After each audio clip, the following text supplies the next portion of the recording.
Assalamualaikum warahmatullahi wabarakatuh. Hamdan wa syukran lillah, la haula wa la quwata illa billah, amma ba'du. Adik-adik yang berbahagia, mari di kesempatan ini kita mulai pembelajaran jarak jauh dengan mata pelajaran akidah halal. Sebelumnya mari kita berdoa terlebih dahulu. Berdoa mulai. Doa cukup. Ini kita akan membahas tentang memahami ilmu kalam. Ya. Pertama, kita konsep yang akan kita sajikan pada kesempatan kali ini yaitu adalah pengertian ilmu kalam, dasar pembahasan ilmu kalam, ruang lingkup pembahasan ilmu kalam, serta fungsi ilmu kalam. Kemudian untuk sejarah ilmu kalam dan hubungan ilmu kalam dengan ilmu-ilmu yang lain serta peranan ilmu kalam dalam kehidupan, insya Allah kita akan bahas di kemudian hari. Untuk kali ini kita akan ke pengertian ilmu kalam. Pengertian ilmu kalam yang pertama secara etimologi, kalam yaitu pembicaraan ataupun perkataan. Bisa dimengerti ya. Sekali lagi, pengertian ilmu kalam itu adalah secara etimologi perkataan atau pembicaraan ataupun perkataan maksudnya ya.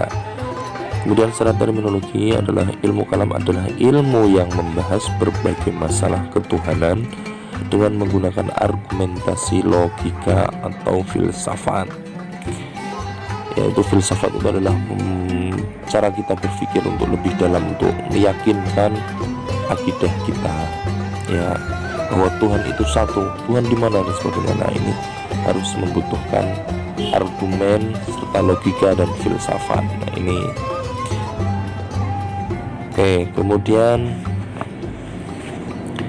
dasar ilmu kalam ini dibagi menjadi beberapa bagian. Yang pertama yaitu ada Al-Quran, ada hadis, pemikiran manusia, serta insting. Paham ya? Ingat-ingat, kemudian nanti bisa ditulis di dalam kertas bahwa dasar ilmu Al-Quran atau dasar ilmu kalam itu ada 4: Al-Quran, hadis, pemikiran manusia, dan insting. Oke, kemudian yang pertama yaitu tentang Al-Quran. Pada Al-Quran ini terdapat pada Quran surat Al-Ikhlas. Yang pertama adalah Qul huwallahu ahad, Allahus samad, lam yalid wa lam yulad wa lam yakul lahu kufuwan ahad. Dasar ilmu kalam yang terdapat dalam Al-Quran tercantum pada Quran surat Al-Ikhlas ayat 1-4.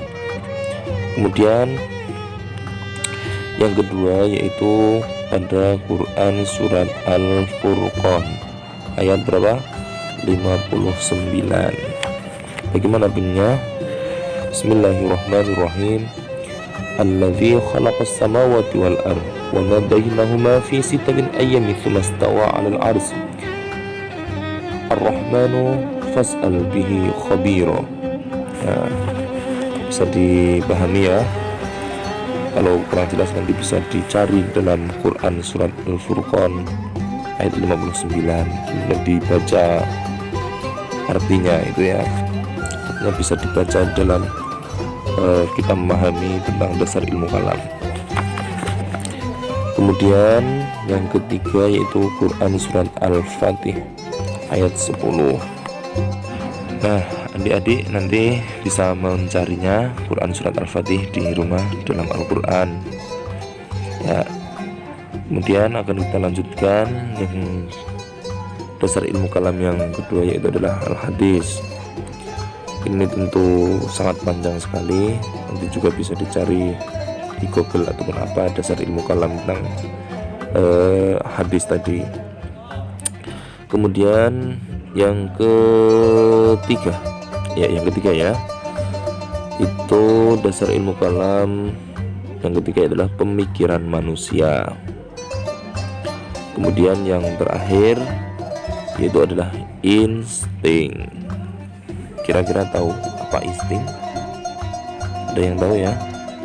Insting adalah merupakan dasar munculnya pendapat asal-usul agama di kalangan primitif. dengan berpendapat bahwa secara naluriah manusia selalu ingin bertuhan. Jadi mempunyai keinginan untuk mempunyai Tuhan, bertuhan. Ya, seperti itu. Kemudian kita akan lanjutkan kepada ruang lingkup ilmu kalam. Ya, adik-adik, ya, pembahasan ruang lingkup ilmu kalam itu pertama ada mabda, yang kedua adalah wasilah, yang ketiga adalah ma'ad. Mabda adalah bagian ilmu kalam yang membahas hal-hal yang berhubungan dengan Allah Subhanahu wa ta'ala. Kemudian wasilah adalah bagian ilmu kalam yang berhubungan dengan utusan Allah seperti malaikat, nabi, rasul, dan kitab-kitab suci.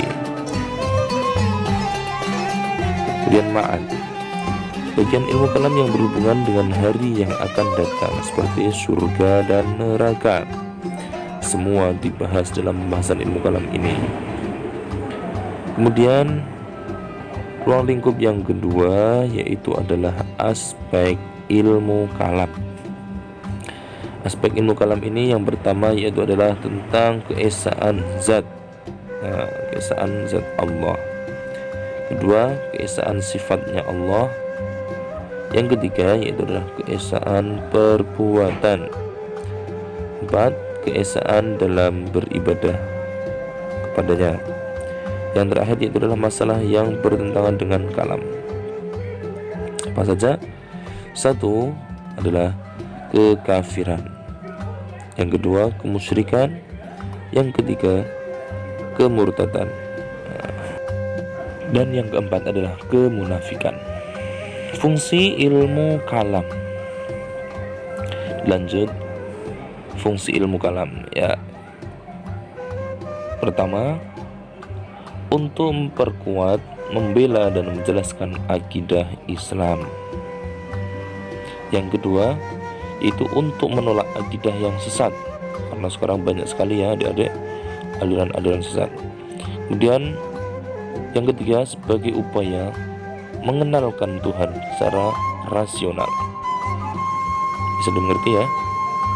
Kemudian untuk yang terakhir, sebagai penyelamat dan pengokoh keimanan dari kesesatan. Oke, mungkin itu aja adik-adik kesempatan yang sangat singkat ini. Semoga bermanfaat dan sampai jumpa lagi di lain kesempatan. Terima kasih. Wassalamualaikum warahmatullahi wabarakatuh.